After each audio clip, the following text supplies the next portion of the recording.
En effet, qui depuis longtemps devriez être le maître, vous avez encore besoin qu'on vous enseigne le premier rudiment des oracles de Dieu. Vous en êtes venus à avoir besoin de lait et non d'une nourriture solide. Or, quiconque en est au lait n'a pas l'expérience de la parole de justice, car il est un enfant. Mais la nourriture solide est pour les hommes faits, pour ceux dont le jugement est exercé par les âges à discerner ce qui est bien et ce qui est mal. Au nom du Père, du Fils et du Saint-Esprit. Amen. Amen. Tout ensemble. Wanlongo, wanlongo, wanlongo, nzambito, papa qui se lequel. Wanlongo, wanlongo, wanlongo, nzambito, papa de mala qui engage.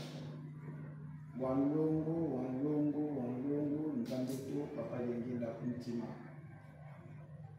Beno batatu banlongo, nzambi, yavanga, zuli ntutu.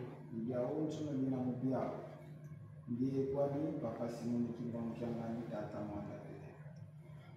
Tukumvutuli matondo mnakiba lutukebele kuliambimba mtulakisimukia lungu kya unu ili lungu kya mfundu mtozo kuzalongo zizibukanga betu bana bakutokanga mtuza sanisi nange wanzangeto ili namuna lungu kya unu mono mwana kunsololo pasipo ya longela mpangizani mono ilikasia muntu kwa nina mono mpe mtsato alongo kali na ya ilina nzangani utara masuma meko nkenda za kulombe za moneka mono bikavo maonto na mono kubiki na lukia wo watu vana mo maonto na mavaika na mwana kama kali mamono ko kanti makala na ngenza ngetu mono yakala konso ndinga kwani ivaikisa mambo mangili kidigatu kuvila muna mwana maonto na bikavuma lutila muna luzogo kumkumbasi li mwana itata mwanda vela tuendela maonto. Amen. Amen.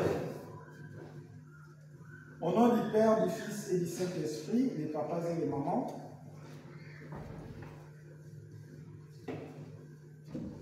tout à l'heure,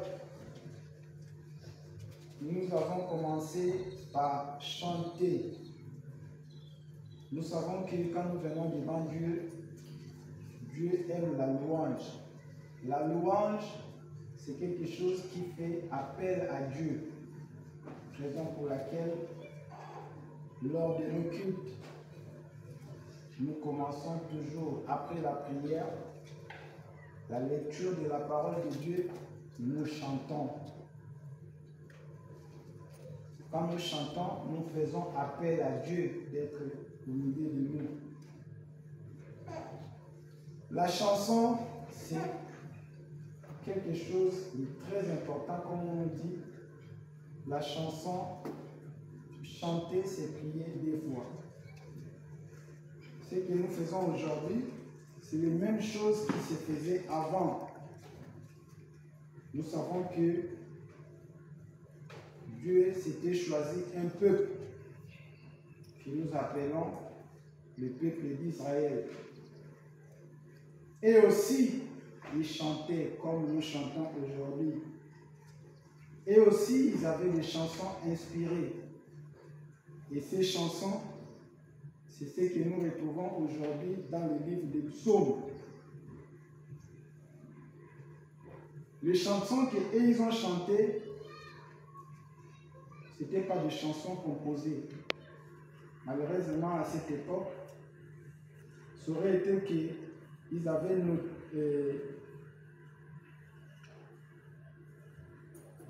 mis ça avec des notes de musique, on pouvait aussi chanter ça. Malheureusement, aujourd'hui, nous le lisons, mais c'était des chansons. Et comme nous savons, beaucoup ont écrit, beaucoup ont été les auteurs de ces chansons. David, Asaph, Corée, Étan, Salomon, et beaucoup de ces cantiques aussi n'ont pas des auteurs en tant que tels. On ne sait pas est-ce que ça a été inspiré par des femmes, raison pour laquelle on n'avait pas mentionné leur nom.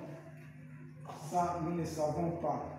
Mais dans tout ça, nous savons que celui qui avait le plus grand nombre, c'était David. Et comme il était aussi roi, voilà pourquoi on avait tout regroupé au nom de David. Mais le psaume 80 que nous avons lu aujourd'hui avait bel et bien son auteur, c'était Asaph. Et comme nous disons, les chansons ont plusieurs thèmes. Les chansons nous enseignent. Mais les chansons aussi, il y a d'autres qui sont pour l'enseignement, il y a d'autres qui sont pour la lamentation, il y a d'autres qui sont pour adorer ou glorifier Dieu par rapport.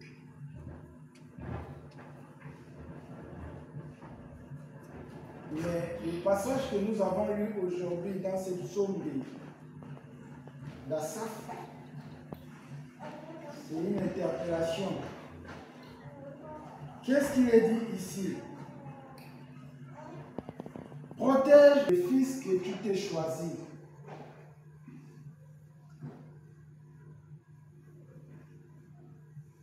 Elle est brûlée par le feu et les poupées.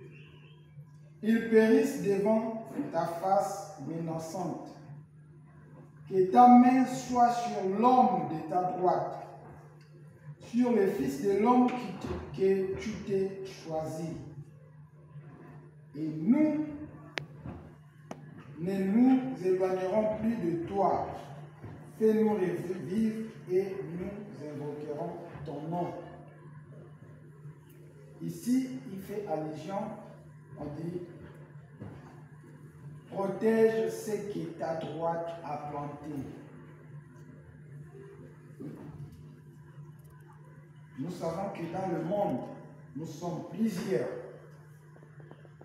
Mais il y a les enfants de Dieu, les enfants, les fils de la droite. De la même manière que Israël était le peuple de Dieu. C'est-à-dire Dieu lui-même les avait plantés.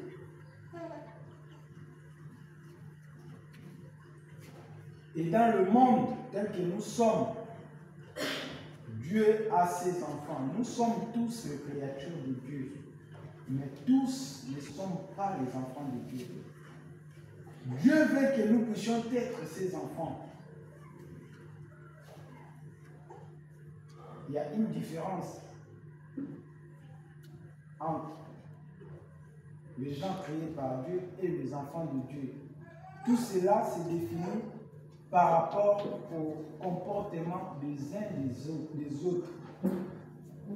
C'est comme dans une maison, un père peut avoir beaucoup d'enfants. Il y a des enfants légitimes et il y a des enfants illégitimes. Mais nous, Dieu veut que nous puissions être des enfants légitimes. Les enfants légitimes, ce sont eux qui ont le droit, que ce soit le droit de succession, que ce soit le droit d'héritage de leur père. Et c'est de ça que Dieu veut. Voilà pourquoi il dit ici, que ta main, au verset 18, que ta main soit sur l'homme de ta droite, sur le fils de l'homme que tu t'es choisi. Nous savons qu'il y a une histoire dans la Bible. Quand Dieu va choisir, on dit, il prendra les brebis, il les mettra à sa droite. Ce qu'on met à sa droite, c'est pour toi.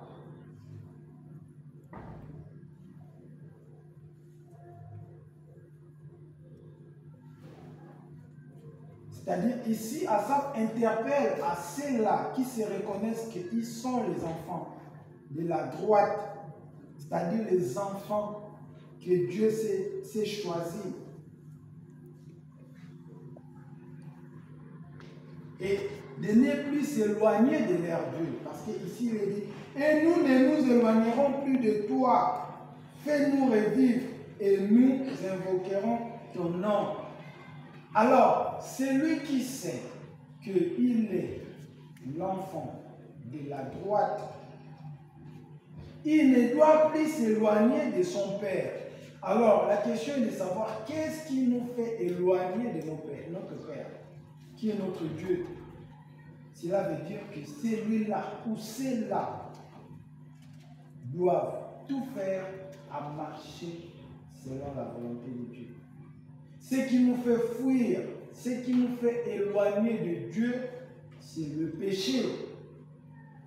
Donc, ceux-là doivent à tout le temps se contrôler, c'est-à-dire éviter de tomber tout le temps dans le péché.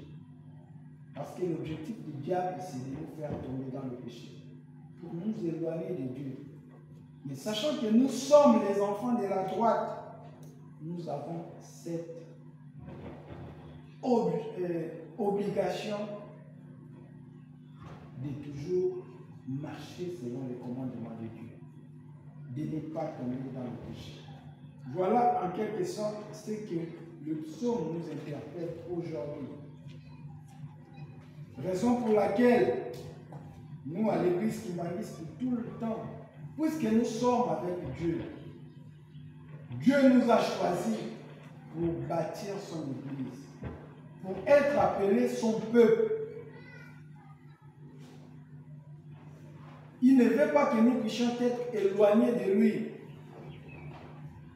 Pour éviter d'être éloignés de lui, voilà pourquoi il nous est impérativement obligé d'écouter la loi de Dieu. Parce que en écoutant cette loi, si nous la mettons en pratique, ceci voudra dire que nous allons toujours rester collés avec notre Dieu. Et nous serons toujours à droite et non à sa gauche. Raison pour laquelle depuis 1985,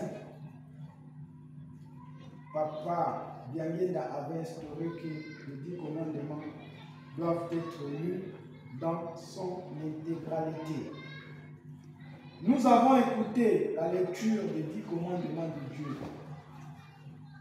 Il y en a 10, il n'y a pas plus petit, il n'y a pas plus grand.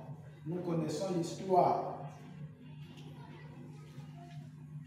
Comment est-ce que le peuple de Dieu est rentré en esclavage? Ils sont rentrés au nombre de 70. Ils sont restés 430 ans. Dans le plan de Dieu, ils devaient rester 400 ans. Mais il y a eu 30 ans de plus qui s'étaient ajoutés. Tout ceci, c'est parce que celui qui était censé, qui était préparé pour le faire sortir de l'Égypte, devait prendre conscience de sa mission. Ils sont sortis. Nous connaissons l'histoire, comment ils ont marché. Dieu les a fait marcher dans le désert. Le désert est synonyme de la souffrance parce que la terre là-bas c'est aride. Il n'y a pas de l'eau, c'est compliqué le désert. Il y a la chaleur, c'est compliqué. Mais Dieu lui-même avait jugé bon de les faire traverser ces déserts. Parce que durant cette traversée, Dieu allait les préparer. La nature nous fait comprendre que l'homme apprend beaucoup dans la souffrance. Parce que Dieu devait le préparer pour adopter une ligne de conduite à laquelle il devait aller vivre paisiblement dans la terre promise. Et c'est la même chose qui se passe aujourd'hui, parce que de la même manière que Dieu les avait choisis hier, aujourd'hui c'est toi et moi. Raison pour laquelle Papa Daniel a disait, Partout quand tu lis dans la Bible, c'est écrit Israël, tu remplaces Kimbangiste.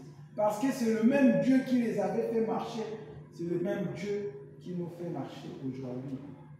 Le même Dieu qui les avait donné les 10 commandements, c'est le même Dieu qui nous donne les 10 commandements aujourd'hui. Pourquoi? Pour que nous puissions être un exemple vis-à-vis de l'ensemble du monde entier. En regardant notre comportement, notre façon de vivre, les gens vont nous copier. Et non nous copier les gens du monde, qui seraient l'inverse. Si ils n'écoutent pas les 10 commandements tous les jours, nous écoutons les 10 commandements tous les jours. Nous sommes censés se conformer selon ce que nous écoutons. L'objectif de Dieu, c'est quoi? Aujourd'hui, certes, nous lisons les 10 commandements dans la Bible. Mais Papa Simon Kimbangu veut que ces 10 commandements, qui n'est que les simples écrits que nous voyons, nous lisons dans la Bible, ces 10 commandements puissent être visibles, c'est-à-dire ça doit prendre vue en nous. Cela veut dire quoi? Que notre présence, notre vie, telle qu'elle est, partout où nous pouvons nous retrouver, doit refléter tout ce que nous lisons ici. Ne pas avoir d'autre Dieu, ça doit se manifester en nous.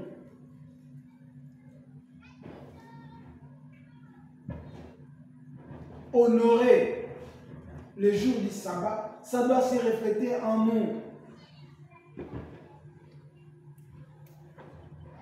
Avoir un seul Dieu, comme nous l'avons aujourd'hui, Papa Simon Kimbangu Kiangani, ça doit se refléter en nous.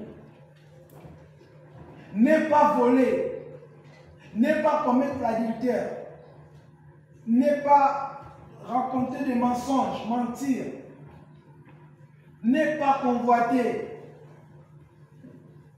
Cela veut dire que partout où nous sommes, que ce soit au quartier, en famille, au travail, à l'école, quoi? C'est-à-dire notre présence. Les amis ou l'entourage doivent savoir que voler, c'est pas bon. Parce que tu te retrouves dans un milieu où les amis sont là que pour mentir. Mais quand tu es au milieu d'eux, ils vont sentir que, quand il s'agit de mensonge, toi, non, lui, il y a d'autres même qui vont dire, non, n'allons pas chez lui parce que lui, si nous commençons là, il ne va pas accepter. Là où les gens savent qu'il faut aller voir, ils sont lancés dans les fétiches. Quand ils font leur programme, quand ils regardent, maman dit, lui non, lui il ne faut pas les ménager parce que lui, il n'adhère pas dans ces choses-là. Ça là, il sait que c'est mauvais. C'est-à-dire, ils connaissent parce que tu reflètes ces 10 commandements. L'adultère, pareil. La fornication, pareil. C'est ça la volonté de Dieu. C'est-à-dire, tu n'auras même pas besoin de prendre la Bible pour dire que nous allons... Non, rien que ta présence, tes collègues savent que faire quelque chose devant lui là, non, lui ne va pas accepter. Parce que toi, tu es quelqu'un qui écoute la loi. C'est ça l'objectif que Dieu veut de nous. Et ce n'est pas seulement que nous écoutons, non. Nous devons mettre cela en pratique. C'est quand nous mettons cela en pratique que ça se reflète en nous. Il n'y a pas plus petit, il n'y a pas plus grand. Tout c'est pareil. Du moment où je suis kimbangiste, je dois faire, c'est vrai que ce n'est pas facile. Parce que quand le péché est là, ce n'est pas facile. L'homme face au péché, la tentation est tellement forte. Mais nous sommes appelés à nous faire violence. C'est de ça qu'il s'agit. Parce que face à toute chose que Dieu interdit, l'homme est divisé. au fond de nous, il y a quand même une voix qui te dit que ah, c'est ça là, c'est mauvais. Si c'est volé là, c'est que tu entends, c'est mauvais. Tu écoutes. Un côté aussi, il y a une autre voix encore qui te dit bon, ah, mais tu peux faire ça seulement une fois. Qui te voit? Personne ne te voit. Raison pour laquelle nous avons des oreilles, nous avons des yeux. Papa Simon qui nous a dit que tout le monde, autant que nous sommes dans la vie, l'homme a toujours à son côté un côté l'ange de Dieu, un côté l'ange du diable. L'ange de Dieu, il parle doucement. Devant quelque chose, tu vas écouter une petite voix qui va, ah, ça c'est mauvais. Mais tu vas écouter une autre voix qui va, oh, mais même si tu fais ça, tu n'es pas le premier. Beaucoup de justifications. Ah, mais qui te voit, tu es seul. Ça, c'est l'ange du diable. Mais l'homme doit se faire violence pour dire que quelle voix que je vais écouter. Raison pour laquelle nous avons une chanson dans l'église qui dit Mwana yoka mingongo mibale bondela ososola mongongo ya lobiko. Nous avons toujours, dans chaque chose, nous avons toujours des voix que nous écoutons. Mais l'homme est appelé à prier pour savoir quelle est la bonne voix que je vais écouter. Donc, les 10 commandements, c'est pour nous, Dieu veut que ça puisse se refléter en nous. Nous passons dans notre de la maturité spirituelle. Nous avons lu dans Hébreux chapitre 5, versets 12 à 14. Il est dit ceci. Vous, en effet, qui depuis longtemps devriez être des maîtres, vous avez encore besoin qu'on vous enseigne les premiers rudiments des oracles de Dieu. Vous en êtes venus à avoir besoin de lait et non d'une nourriture solide. Or, quiconque en est au lait n'a pas l'expérience de la parole de justice, car il est un enfant. Mais la nourriture solide est pour les hommes faits, pour ceux dont le jugement est exercé par l'usage à discerner ce qui est bien et ce qui est mal. Ce passage, aujourd'hui, si on peut le dire ainsi, aujourd'hui, ce passage s'adresse à toi et moi qui m'allais ici présent. Prenons ça, c'est comme si c'est Papa Diangenda ou Papa Simon qui est en train de nous dire, qui est en train de nous parler. Qu'est-ce qu'il dit? Il dit, vous, en effet, qui depuis longtemps devriez être des maîtres, c'est-à-dire des enseignants. Vous avez encore besoin qu'on vous enseigne les premiers éléments des oracles de Dieu. C'est-à-dire, c'est nous qui devons être des maîtres, qui devons enseigner aux autres les secrets de la divinité, de tout ce que tout le plan de Dieu. Pourquoi? Parce que nous avons été enseignés à la lettre.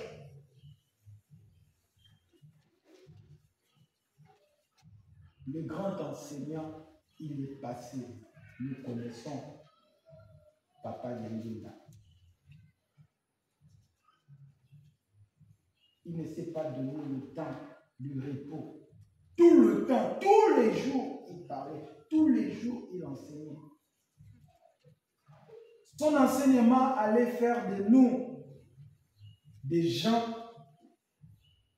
qui comprennent mieux les oracles de Dieu, c'est-à-dire le temps, le programme de Dieu en fait.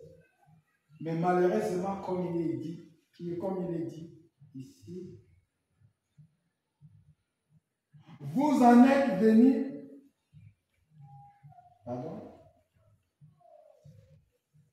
besoin de lait et non d'une nourriture solide.